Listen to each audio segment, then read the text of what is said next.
малко, постой за малко тук до мен. Макар и хладно с теб да е.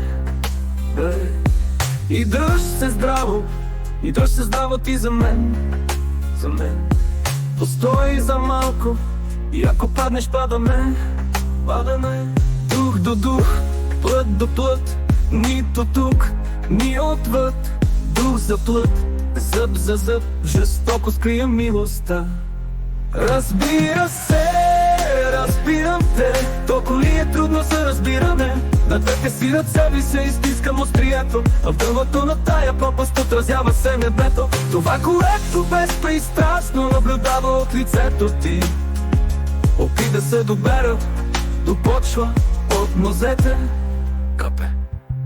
Ама престани да ме гледаш с тези очи. Виждам кораби, звезди, пък не разбрах къде си ти. Спомени за дни, в които животите броим. Часовника се измори и няма време да се спи. Капе.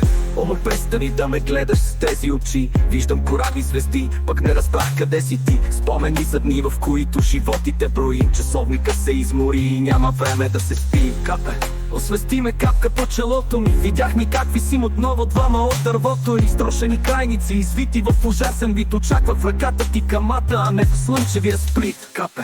Слънцето само и тъбова, до главата с пистолет го накарах да робова. Той сподели ни, ей човек и друг начин съществува. Но не знаех, че ще ме обичаш даже без да те купувам. Да приема, че е тежко, в леко мисля се издигам. Нависоко съм провиснал и ето, че в ръцете ти обтягаш моята примка. На надеждата увисна, шанса похабих го. Само се кискаш, ненавиждаш погледа право в очите, но сълзите не изтичат. На твоята преценка аз разчитам да ме пуснеш и да си отидеш. Никога повече, никъде повече не искам да си пречим и прочие. Трудно е, моля те, дай да не си викаме повече, никога повече. Дай да сме това, което не можеме.